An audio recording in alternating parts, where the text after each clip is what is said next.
everyone. My name is Plankey&Zabierek. I run the cyber project at the Harvard Kennedy School's Belfer Center. I know that's a mouthful. This is Sean Plankey, current cyber missions director, Data Robot, and former Principal Deputy Assistant Secretary at the Department of Energy, CSER, so Cybersecurity, Energy Security, Emergency Response Office. Yeah. So today, this particular talk, when I first submitted, was really based on this paper that actually Selena Larson and I did, called "We Must Regulate Water and Wastewater Cybersecurity. Here's How." But also, you know, I recently read this book by Juliet Kayyem, The Devil Never Sleeps, and it's really started to, you know, help me reframe a lot of this thinking. And so I wanted to bring that in, sort of broaden the discussion here, and then, you know, talk kind of more broadly about critical infrastructure and really this concept of left and right of boom planning, which we'll get into, but then we'll close the loop again with water.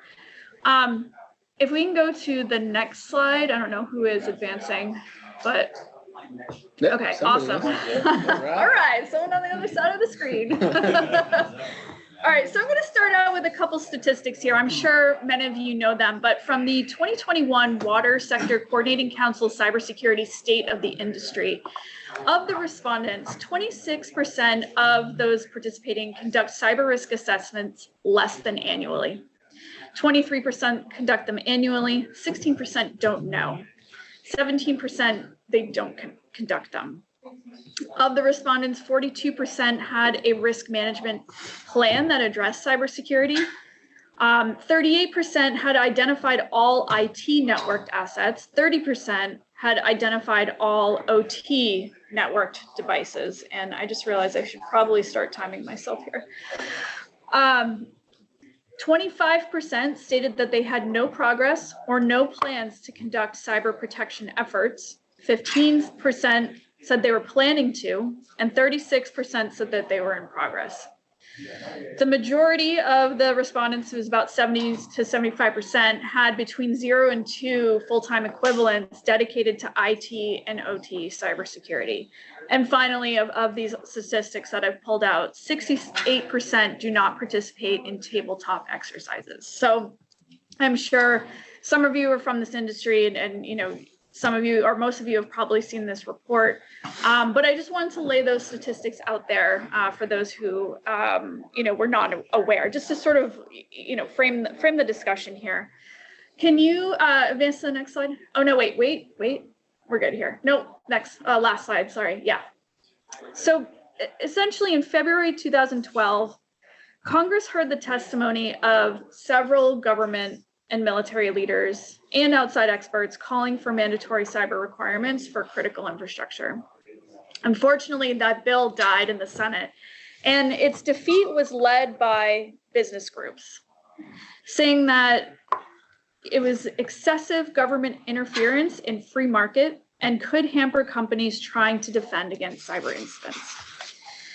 Now, that last point probably reflects, I would say, the financial sector, right? Because we all know that they are far better resourced and prepared against cyber threats, right? They have all the money, they have all the people.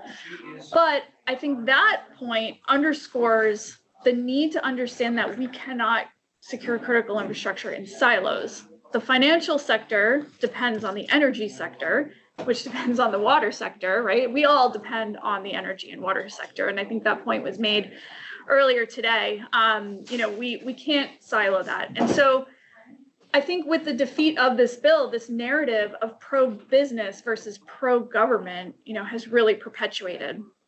And so I want to argue today that we have to reframe the debate on cyber regulations from this pro-government versus pro-business narrative to one of the left and right of boom planning. So that, you know, not only are we defending against the threats, right, but we're also preparing and to plan and mitigate against cyber-enabled disasters and address public health and safety and ensure the continuity of the economy.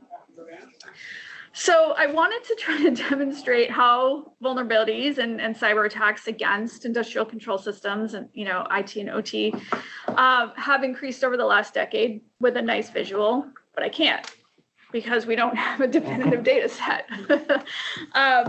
The Cybersecurity Commission's recommendation of a Cyber Bureau of Statistics would really help us to understand the threat, right? What we're dealing with, help us to quantify it, help us to, really show the public even, what we're dealing with here. Next slide, please. Sorry, I'm not wearing my glasses. Sure, we've just passed mandatory reporting requirements, which I think is incredibly important in service of that need to understand the threat here. But we need to also make sure that our reporting requirements do and can reflect the changing threat landscape. So the energy and nuclear sectors have had reporting requirements for several years, I think a couple decades. But the NERC definition of a cyber incident may be a little too narrow to include some of the more suspicious incidents that have been observed over the last few years. So that definition differs from the Department of Energy's, right? So we have to make sure that these definitions can really reflect what's actually going on. So I would say let's let CISA set the definition of a cyber incident and can continue to update as necessary. Next slide. So we all know that the cyber attack landscape is evolving. Attacks will continue. They will continue to grow in intensity, in frequency, and sophistication, and more actors will continue to enter the fray. And as a reminder, threat is intent plus capability, and all those factors will grow and therefore multiply the threat. So in our opinion, now is the time to act on this. And I know that the White House is, working with the different sectors to help to secure and strengthen these efforts. But, short of a law, I think we're going to find that, the voluntary thing just may not raise the collective tide of cybersecurity. So next slide, please. These are, some semi-recent headlines. You had advance to the next slide. Okay. So you can see some of these headlines. We've seen them, right? Especially in Oldsmar, Florida. That was kind of I don't know. There's some debate over actually what happened there, but we'll just say insider threat, potentially, a terrorist attack thing. But really, the pandemic has forced organizations to adopt more remote access programs, right, for communications, monitoring, logging, and vendor assistance. And so these actors look for vulnerable remote access portals to deliver malware and otherwise interact with victims. So we can see the implications of that. So in this case, accessing some of those SCADA controls and especially, through TeamViewer. So a couple of instances here, if you can go to the next slide. And we had a couple more headlines here, but 2 incidents of threat actors accessing the programmable logic controllers, so the PLCs at water facilities in Israel. So again, demonstrating that capability. And some of those recommended actions were things like change passwords, removing systems from the internet if you can't be properly secured. But again, that goes back to the whole issue of being able to identify all of your networked assets, both on the IT and OT side. And if we're not able to do that, right, if only 38% of respondents are able to do that, are willing to do that, or in the works, then that's an issue as well. And then I also wanted to highlight for devices, for the sensors and actuators, right? There's no cybersecurity requirements there. So going back to this discussion on supply chain security and trust and safety in our devices. Next slide, please. So we all know this, right? So to sort of recap the threat, acute threat from Russia right now, we with the war, we saw the identification, the discovery of 2 new ICS-focused malware families in the last couple of weeks.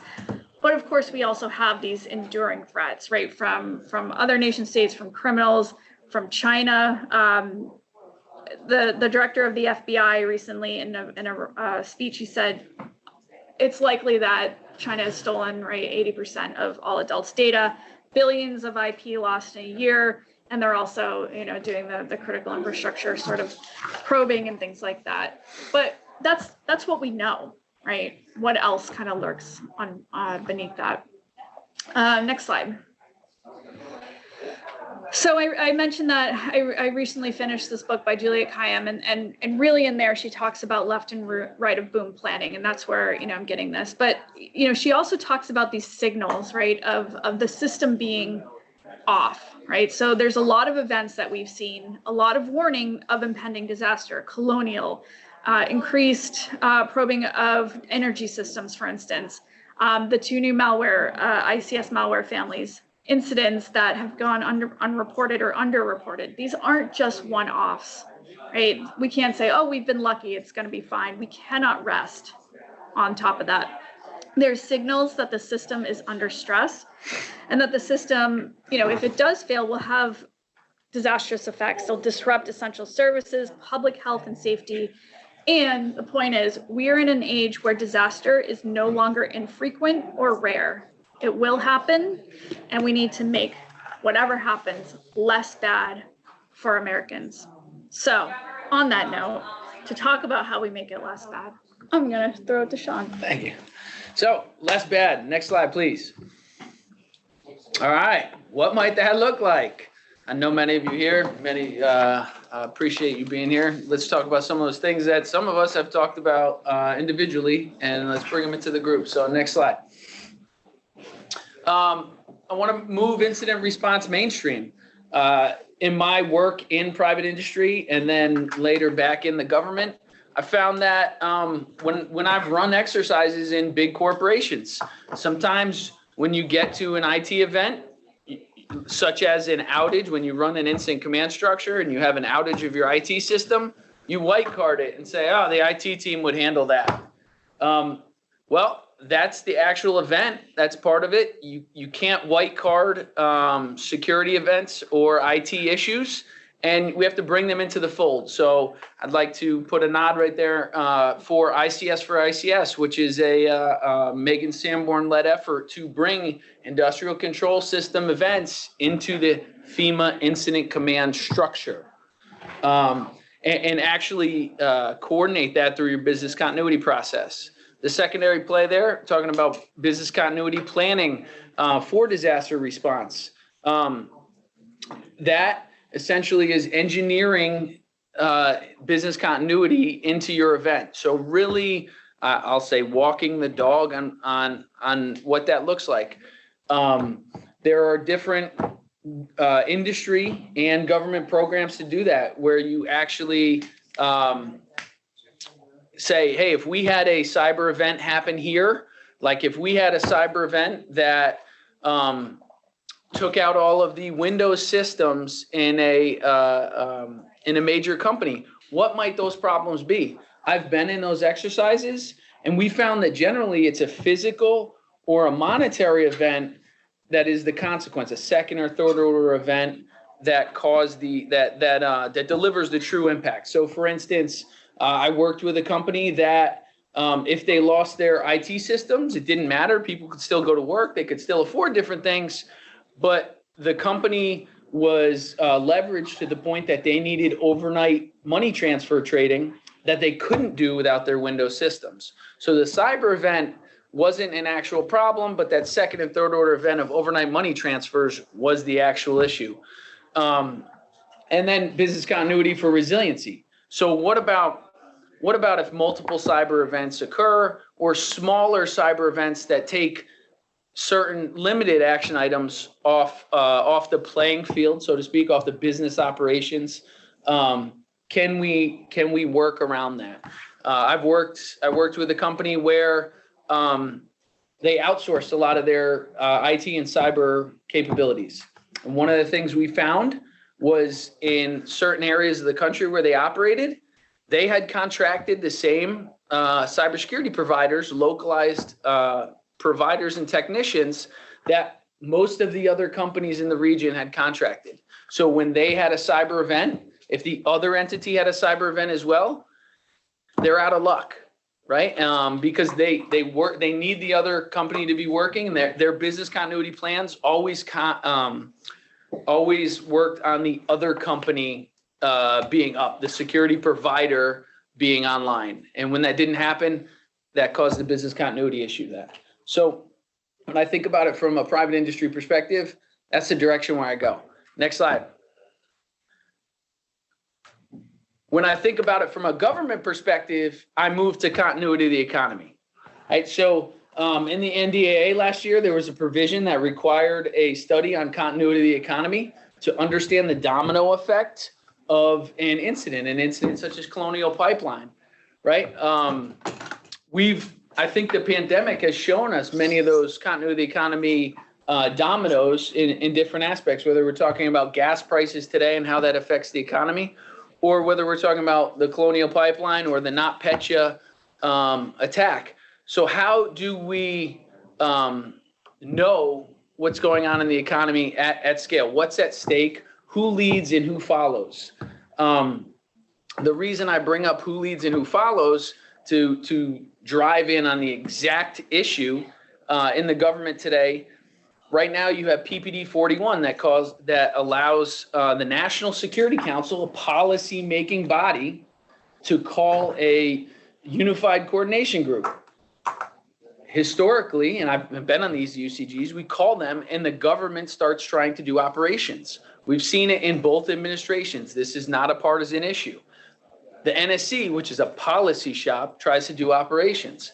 Meanwhile, you have FEMA and the National Response Framework and the National Cyber Incident Response Plan that is dictating other methods of actual operational response, and most of that flows down through DHS and then branches off between the FBI and now CISA. We need to characterize when a continuity economy issue occurs and what that direct flow is. Because at the same time, I could be a governor and call a state of emergency and activate my National Guard to do some sort of response as well, right? So what is that dynamic? Who has the right responsibilities? Right now, that is not solved. And then it gets even more magnified when we bring in the sector risk management agencies. Some sector risk management agencies, such as DOE, are much more robust. CISA and DOE are much more robust than, say, EPA, which is what we're going to drive in on. How do we address that today? So, next slide. So, we've been lucky, and we've come to rely on our defenders and saying, hey, these disruptions are not that bad, but we don't necessarily need to wait to see the worst case event before we react. So, next slide.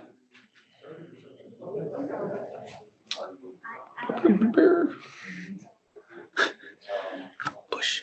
Go ahead. Are you guys open to questions at some point? And yeah, that was the idea. Okay. One more slide there. There we go. All right. So that brings us back to that left and right of boom action. Can we break it down to between the government and industry, knowing the adversary, bolstering the defenses, mitigating the disaster? And then we're going to go to some direct actions here. Next slide. So one is creating a standard, and this is what Lauren talked about earlier, of saying what is a cyber incident. The other play is forcing, doing legislation to make the SRMAs actually fund the relationship with the government. So in particular at the DOE funds a secretariat function in the Sector Coordinating Council that our friends at the ISACs then can utilize to make sure we share information, keep meeting minutes. The NMSAC, which is the National Maritime Safety Advisory Committee for the Coast Guard, does the same thing. And CISA performs a similar function there. And then the final one is, can we talk about establishing, if you looked in the Infrastructure Act, there's a lot of discussion about grant programs and putting cybersecurity grants out, could we establish a standard of care, to borrow a term from our medical brethren, of saying that municipalities, which are state and local funded providers of water and electricity, can we establish a grant program that ensures a standard of care amongst those, a standard of cybersecurity care amongst those providers? And then we have an additional list here for both industry and business. Next slide. So, God, I can't even see Good luck, this. These are some of the recommendations that Selena and I had put out from our paper, but as you can see, cybersecurity standard of care, this is a total eye chart. We also talked about, using potentially the model of the EPA sanitary services, or surveys rather, sorry. I literally can't even see this. Sorry, guys. Adding cybersecurity, IT and OT to the 8 focus areas covered by those sanitary surveys. Looking at standards for those sensors and actuators, because right now those engineering firms do not incorporate cybersecurity into those designs and require acceptance and testing for that. Requiring those detections and response plans, codifying the Water ISAC list of cybersecurity fundamentals, protective technology, things like that, but also something that someone mentioned earlier in another panel, ensuring that the EPA and all the SRMAs are resourced enough to do this, right? EPA, I don't know how many people they have, but I know it's not, as much as it should be, right? So really putting the efforts there. Those are some of our recommendations on how to do this and really how to reframe the debate. If we have time for questions, we can. Fire away. So I've been spending a lot of time on this former security defense. Now I'm running a nonprofit, and I don't feel government regulations are going to work. And right now, the EPA's, they're voluntary. They're not going to be really effective. You're talking about a historically uncommoditized market here. Right? So from my perspective, private sector can do better. So they can come up with a standard of Sure. which then they work with a water company insurance or 100,000 water companies and water groups around the country, trying to get each one of them to try to meet a SIP standard. SIP doesn't even work for NERC. I mean, every utility is walking away from SIP right now because they're old or arcane, and they're even willing to take the penalty right now to not comply with SIP. To try to suggest another government standard for mandatory adherence from water, we know it's going to fail. It won't get us a cybersecurity blueprint. So have you all considered alternatives where the private sector can create, and I'm talking to water companies, their own levels of cybersecurity, and then working either through CISA and EPA for grants or working through their insurers to then drive the necessity for implementing those as a way to talk to their ratepayers, who are ultimately the ones who are going to have to pay for this. Are you kind of talking like safe harbor, like self-regulatory regimes, like that sort of framework? Or looking at a national framework, which is what we're developing, meaning for us for the built environment, but backed by insurance. In other words, that the insurance industry is also paying attention to this and requiring water, and it can be other risk managers, it could be your bond rating or whatever for local insurance on driving the positive proactive change that way, as opposed to trying to comply with government regulations that are historically, not effective. Well, I'll just say from my perspective, I just think there has to be a statute there. And then I think whether it's, recommendations driven by the industry, I think that's a perfectly reasonable thing to consider. But I don't know, I just think we're going to continue to see, like Director Inglis said, these essential services cannot be dictated by market externalities, right? We have to do something. So I don't know. What about you, Sean? So I agree with your concept, but I think it does need to be codified into law that there has to be something, right? I would say the SRMA has to then or a CISA-led body, and I keep pointing to Bobby. He's not a CISA anymore, everybody, but I keep pointing at him. It has to have that foundational body. Now they could then say, hey, we're certifying this ISAC standard or something like that, or nonprofit-led standard. But the fact that each sector, like the concept of a standard of what a cyber incident is and what a standard level of care looks like, and it doesn't need to be technology focused. It could be much like the NIST cybersecurity framework, you need to have a ability to identify, you need to have ability to detect, to prevent, to respond, to recover. Yeah.